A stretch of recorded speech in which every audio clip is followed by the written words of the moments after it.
नमस्कार, स्वागत है आपका हमारे YouTube चैनल टूवर्ड्स समृद्धि में। यह है आपका साप्ताहिक शेयर बाजार रिव्यू, जहां हम हर हफ्ते की बड़ी खबरों, बाजार की गतिविधियों, आने वाले हफ्ते के महत्वपूर्ण इवेंट्स और स्टॉक्स टू वॉच पर चर्चा करेंगे। यहां आपको मिलेगा आसान भाषा में वह सब कुछ जो आपके निवेश और बाजार की समझ के लिए जरूरी है। तो जुड़िए हमारे साथ हर शनिवार रात 8 बजे। चलिए शुरू करते हैं इस हफ्ते का बाजार विश्लेषण।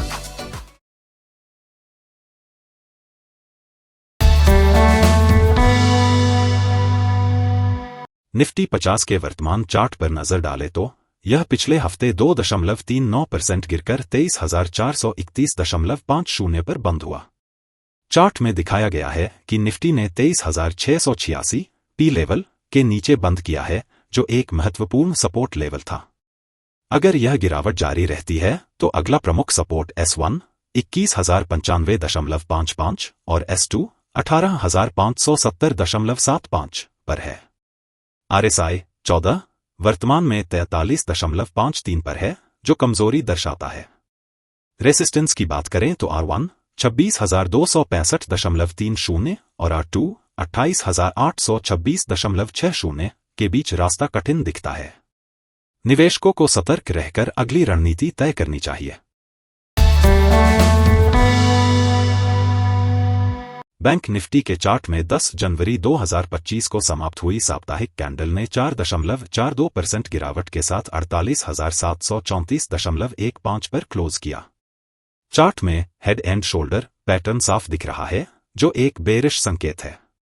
वर्तमान में बैंक निफ्टी ने 49,669.20 पी लेवल के नीचे क्लोज किया है। अगर यह ट्रेंड जारी रहता है तो अगला सपोर्ट S1 45,370.35 और S2 39,880.50 पर है। रेसिस्टेंस R1 55,408.70 और R2 59,957.20 के करीब है। RSI 14 41.00 पर है, जो कमजोर बाजार का संकेत देता है। निवेशकों को सावधानीपूर्वक ट्रेड करना चाहिए। इंडिया विक्स का वर्तमान चार्ट दर्शाता है कि यह 14.91 के स्तर पर बंद हुआ है। वर्तमान में विक्स 12.79 S1 से ऊपर है, जो मजबूत सपोर्ट प्रदान करता है। अगर विक्स S1 को तोड़ता है तो अगला स्तर 10.04 S2 पर होगा। वहीं 16.08 R1 पर प्रमुख रेसिस्टेंस है। अगर यह R1 को पार करता है तो 24.64 R2 तक जाने की संभावना बन सकती है।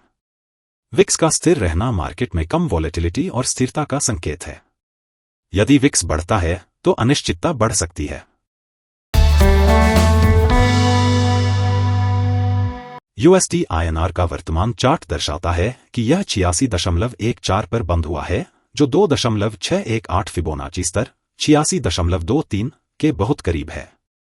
यह दर्शाता है कि रुपया कमजोर है और डॉलर मजबूत हो रहा है। S1 84.02 पर है, जो प्रमुख सपोर्ट प्रदान करता है। यदि यह स्तर टूटता है तो S2 82.19 पर अगला स्तर हो सकता है। ऊपर की ओर R1 86.23 पर है और इसे पार करने पर USD INR और ऊंचाई छू सकता है। यह चार्ट डॉलर की मजबूती और वैश्विक आर्थिक अनिश्चितता का संकेत देता है। ट्रेडिंग में सावधानी बरतें। Dow Jones industrial average DJI का वर्तमान चार्ट दर्शाता है कि यह 41,938.45 पर बंद हुआ, जो ट्रेंड लाइन ब्रेक के बाद कमजोरी दिखा रहा है। S1 38,086.90 पर है, जो एक महत्वपूर्ण सपोर्ट लेवल है। यदि यह स्तर टूटता है तो अगला सपोर्ट S2 33,629.59 पर होगा। ऊपर की ओर R1 46,037.58 पर है, जो रेसिस्टेंस का काम करेगा। यह गिरावट मंदी का संकेत देती है, लेकिन लंबे समय में यह कंसोलिडेशन का हिस्सा हो सकती है। ट्रेडर्स को प्रमुख लेवल्स पर नजर रखनी चाहिए और सावधानीपूर्वक निर्णय लेना चाहिए। नस्दाक अभी तक एक अपट्रेंड लाइन पर बना हुआ है, जो इसे सपोर्ट प्रदान कर रही है। हालांकि पिछले हफ्ते 2.39% की गिरावट के साथ यह 20,822.6 पर बंद हुआ। इमीडिएट सपोर्ट 19,775 S1 पर है। अगर यह लेवल टूटता है तो S2 यानी 17,413 तक करेक्शन देखने को मिल सकता है। रेजिस्टेंस की बात करें तो R1 23,368 पर है और उसके ऊपर R2 25,728 का लेवल है। RSI अभी 55.24 पर है जो न्यूट्रल जोन में है लेकिन नीचे की तरफ मुड़ता हुआ दिख रहा है। नस्डैक क्रिटिकल सपोर्ट लेवल के पास ट्रेड कर रहा है। अगले कुछ हफ्तों में इसकी दिशा इस सपोर्ट पर निर्भर करेगी।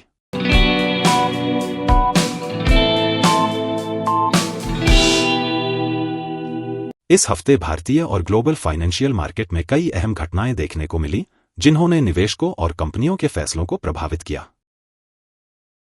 टाटा कंसल्टेंसी सर्विसेज (TCS) ने Q3 FY25 के रिजल्ट जारी किए।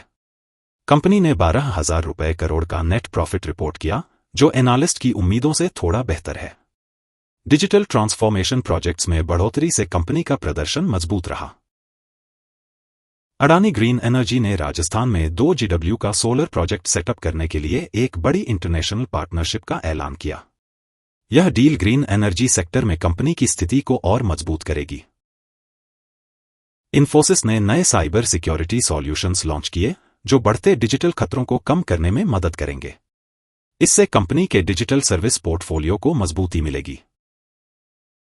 भारत सरकार ने इलेक्ट्रॉनिक्स और ईवी बैटरी मैन्युफैक्चरिंग के लिए production linked incentive (PLI) scheme का विस्तार किया। इससे घरेलू मैन्युफैक्चरिंग को बूस्ट मिलेगा।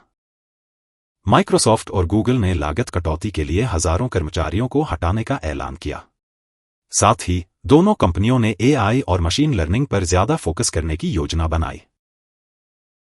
मिडल ईस्ट और रूस यूक्रेन संघर्ष के चलते कच्चे तेल की कीमतों में बड़ा उतार चढ़ाव देखा गया।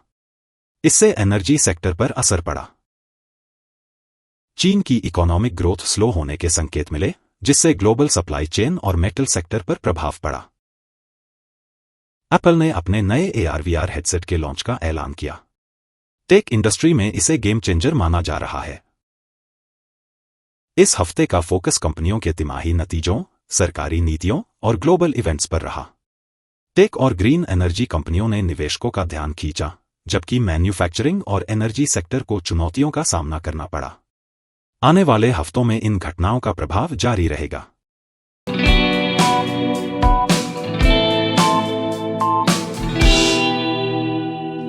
इस हफ्ते भारतीय और ग्लोबल फाइनेंशियल मार्केट में कई अहम घटनाएं देखने को मिली जिन्होंने निवेशकों और कंपनियों के फैसलों को प्रभावित किया। भारत के सबसे बड़े बैंकों में से एक HDFC बैंक और ICICI बैंक इस सप्ताह अपनी तीसरी तिमाही के नतीजे जारी करेंगे। इन नतीजों से पता चलेगा कि ब्याज दरों में बढ़ोतरी का असर इनके मुनाफे और बैलेंस शीट पर कैसा रहा। इस सप्ताह भारतीय रिजर्व बैंक RBI द्वारा सरकारी बॉन्ड की नीलामी होगी। यह घटना महत्वपूर्ण है क्योंकि बॉन्ड यील्ड में बदलाव से ब्याज दरों और बैंकिंग सेक्टर पर असर पड़ सकता है। टेक्नोलॉजी सेक्टर में चल रही छंटनी की खबरें भारतीय IT कंपनियों जैसे इन्फोसिस, TCS और विप्रो पर दबाव डाल सकती हैं। इसके अलावा अमेरिका और यूरोप में मंदी की आशंका से इन कंपनियों के प्रोजेक्ट पाइपलाइन पर असर दिख सकता है। अमेरिकी केंद्रीय बैंक फेडरल रिजर्व इस सप्ताह दिसंबर की बैठक का मिनट्स जारी करेगा। इसमें ब्याज दरों के भविष्य और मुद्रास्फीति पर उनके विचार सामने आएंगे। इसका असर भारतीय बाजारों पर भी पड़ सकता है, खासतौर से विदेशी निवेशकों के मूड पर। चीन की GDP, व्यापार संतुलन और मैन्युफैक्चरिंग डेटा इस सप्ताह जारी होगा। वैश्विक व्यापार पर चीन की बड़ी भूमिका है, इसलिए इन आंकड़ों पर ध्यान देना जरूरी है। OPEC प्लस की बैठक और रूस यूक्रेन संघर्ष से जुड़ी खबरें कच्चे तेल की कीमतों को प्रभावित कर सकती हैं। भारत जैसे तेल आयातक देशों के लिए यह महत्वपूर्ण है क्योंकि इससे मुद्रा और ऊर्जा कंपनियों पर प्रभाव पड़ेगा। सरकार ने FMCG उत्पादों पर GST स्लैब में बदलाव पर चर्चा शुरू की है। यह खबर हिंदुस्तान यूनिलीवर और ITC जैसी कंपनियों के लिए अहम हो सकती है। यह सप्ताह भारतीय और वैश्विक स्तर पर कई आर्थिक और कॉरपोरेट घटनाओं से भरा रहेगा। निवेशकों को इन घटनाओं पर नजर रखते हुए अपने फैसले लेने चाहिए। दोस्तों, इस खास क्वेश्चन एंड आंसर सेक्शन में आपका स्वागत है।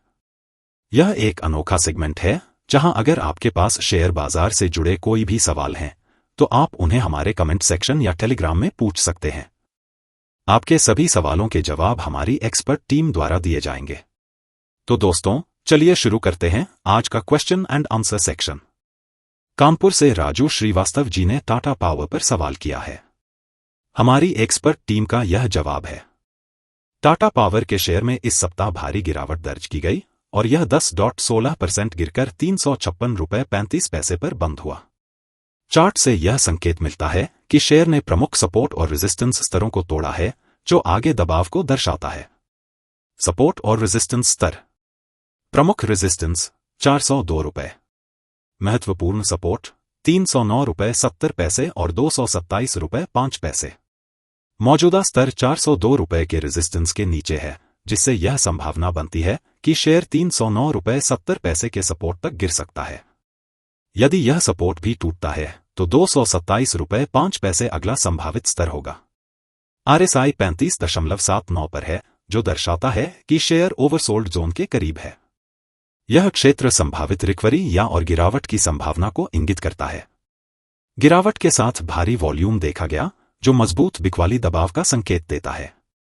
टाटा पावर दीर्घकालिक रूप से एक मजबूत कंपनी है, विशेषकर नवीकरणीय ऊर्जा में इसके बढ़ते निवेश को देखते हुए।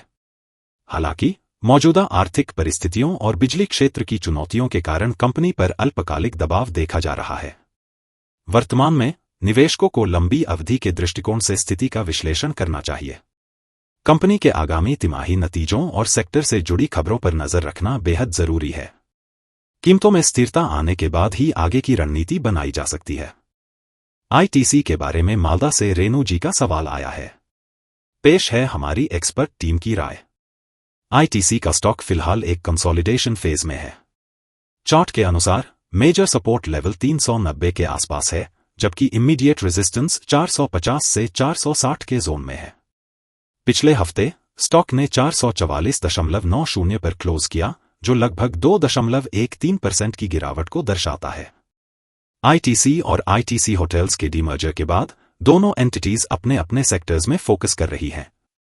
ITC के कोर FMCG और सिगरेट बिजनेस में स्टेबिलिटी है, जबकि होटल्स अपने हॉस्पिटैलिटी बिजनेस में विस्तार के नए अवसरों पर ध्यान दे रही है। इस डीमर्जर ने ITC के बिजनेस को लीनर और फोकस्ड बनाया है, लेकिन बाजार अभी भी इस बदलाव को पूरी तरह डाइजेस्ट कर रहा है। ITC के इन्वेस्टर्स को FMCG और सिगरेट सेगमेंट की स्टेबिलिटी पर ध्यान देना चाहिए, जो इसे लॉन्ग टर्म के लिए अट्रैक्टिव बनाता है। ITC होटल्स के शेयर्स में अलग से वॉलेटिलिटी दिख सकती है, क्योंकि यह एक साइक्लिकल सेक्टर है। फिलहाल इन्वेस्टर्स को दोनों कंपनीज के परफॉर्मेंस को क्लोजली मॉनिटर करना चाहिए और किसी भी नए ट्रेंड के अनुसार अपनी स्ट्रैटेजी अलाइन करनी चाहिए। दिल्ली के प्रमोद जी ने RBL बैंक पर सवाल पूछा है। इसका जवाब हमारी एक्सपर्ट टीम से जानिए। RBL बैंक का स्टॉक फिलहाल एक बेयरिश ट्रेंड में है। चार्ट के अनुसार स्टॉक का इमीडिएट सपोर्ट लेवल 147 के आसपास है, जबकि अगला मेजर सपोर्ट 120 के जोन में देखा जा सकता है। दूसरी ओर रेजिस्टेंस का प्रमुख लेवल 267 के आसपास है। पिछले हफ्ते स्टॉक ने 154.21 पर क्लोज किया, जो लगभग 5.27% की गिरावट को दर्शाता है। RSI रिलेटिव स्ट्रेंथ इंडेक्स 34.16 पर है, जो ओवरसोल्ड जोन के करीब है, लेकिन अभी तक रिकवरी के संकेत नहीं दिखा रहा। पिछले कुछ हफ्तों में RSI की डाउनवर्ड स्लोप लगातार वीकनेस को दर्शा रही है। वॉल्यूम भी धीरे धीरे घट रहा है, जो दर्शाता है कि सेलिंग प्रेशर अभी कम नहीं हुआ है। फंडामेंटल पर्सपेक्टिव से RBL बैंक को हाल के वर्षों में एसेट क्वालिटी और प्रॉफिटेबिलिटी के मोर्चे पर चुनौतियों का सामना करना पड़ा है। हालांकि मैनेजमेंट ने ऑपरेशनल इंप्रूवमेंट्स की ओर कदम बढ़ाए हैं, लेकिन बाजार को विश्वास बहाल करने में समय लगेगा। वर्तमान में स्टॉक की सपोर्ट जोन के करीब ट्रेड कर रहा है। अगर सपोर्ट लेवल्स टूटते हैं तो और गिरावट संभव है। लॉन्ग टर्म पर्सपेक्टिव में इन्वेस्टर्स को फंडामेंटल इंप्रूवमेंट्स पर ध्यान देना चाहिए और क्वार्टरली रिजल्ट्स और मैनेजमेंट कमेंट्री पर नजर रखनी चाहिए। शॉर्ट टर्म वीकनेस के बावजूद लंबी अवधि के निवेशक रिकवरी के संकेतों का इंतजार कर सकते हैं। सुभाष जी ने बंगलुरु से टाटा स्टील पर एक सवाल किया है। हमारी एक्सपर्ट टीम का यह उत्तर है। टाटा स्टील के दी गई चार्ट में स्टॉक का प्रदर्शन स्पष्ट रूप से कमजोर दिख रहा है। स्टॉक अपने प्रमुख सपोर्ट लेवल 135.82 के नीचे गिर चुका है और अगला महत्वपूर्ण सपोर्ट 119.10 पर है।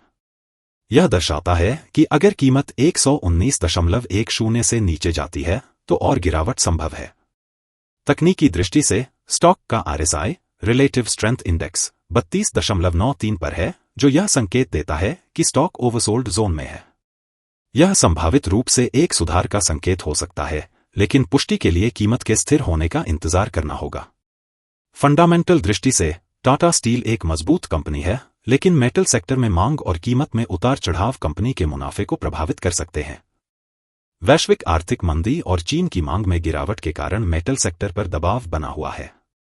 लंबी अवधि के निवेशकों को सलाह दी जाती है कि वर्तमान गिरावट के बावजूद कंपनी के फंडामेंटल्स पर नजर रखें। किसी भी नए निवेश निर्णय से पहले कीमत के सपोर्ट लेवल पर स्थिर होने और वैश्विक बाजार में सकारात्मक संकेतों का इंतजार करें। वर्तमान में जल्दबाजी में कदम उठाने से बचना समझदारी होगी। संक्षेप में, स्टॉक अभी दबाव में है, लेकिन लंबी अवधि में मजबूत फंडामेंटल्स इसे स्थिर कर सकते हैं। स्टेट बैंक ऑफ इंडिया को लेकर गुवाहाटी से किरण गोगोई जी ने सवाल पूछा है। हमारी एक्सपर्ट टीम की सलाह यह है। चार्ट के अनुसार SBI के शेयर एक महत्वपूर्ण सपोर्ट लेवल 722.50 के पास ट्रेड कर रहे हैं। यह लेवल एक लंबे समय से ट्रेंड लाइन सपोर्ट के साथ मेल खाता है। अगर यह लेवल टूटता है तो आगे और गिरावट देखने को मिल सकती है। वर्तमान में स्टॉक 743.25 पर है और पिछले सप्ताह में 6.32% की गिरावट दर्ज की है। तकनीकी दृष्टि से RSI रिलेटिव स्ट्रेंथ इंडेक्स 38.43 पर है, जो दर्शाता है कि स्टॉक ओवरसोल्ड जोन के करीब है। हालांकि यह अभी भी स्पष्ट रिवर्सल संकेत नहीं दे रहा है। ट्रेडिंग वॉल्यूम भी हाल में बढ़ा है, जो इस गिरावट में मजबूत बिकवाली का संकेत है। फंडामेंटल रूप से SBI एक मजबूत बैंकिंग संस्थान है और भारतीय अर्थव्यवस्था में इसकी महत्वपूर्ण भूमिका है।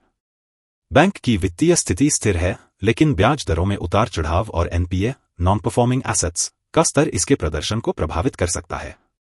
लंबी अवधि के निवेशकों को सलाह है कि वर्तमान सपोर्ट लेवल पर नजर बनाए रखें। यदि स्टॉक इस सपोर्ट को बनाए रखता है तो यह आगे स्थिर हो सकता है। हालांकि बड़े निवेश करने से पहले कीमत स्थिर होने और बाजार में सकारात्मक संकेत आने का इंतजार करना बेहतर होगा। संक्षेप में, स्टॉक वर्तमान में एक महत्वपूर्ण मोड़ पर है और आगे की दिशा सपोर्ट लेवल पर निर्भर करेगी। तो दोस्तों, ये था इस हफ्ते का शेयर बाजार रिव्यू। उम्मीद है आपको हमारा ये विश्लेषण पसंद आया होगा और आपकी जानकारी में बढ़ोतरी हुई होगी। अगर आपको ये वीडियो अच्छा लगा तो इसे लाइक और शेयर करना न भूलें। और हाँ, हमारे चैनल टुवर्ड्स समृद्धि को सब्सक्राइब करें ताकि आप कोई भी अपडेट मिस न करें। हमसे जुड़े रहें और अपने सवाल या सुझाव नीचे कमेंट में जरूर लिखें। मिलते हैं अगले शनिवार रात 8 बजे। तब तक के लिए नमस्कार।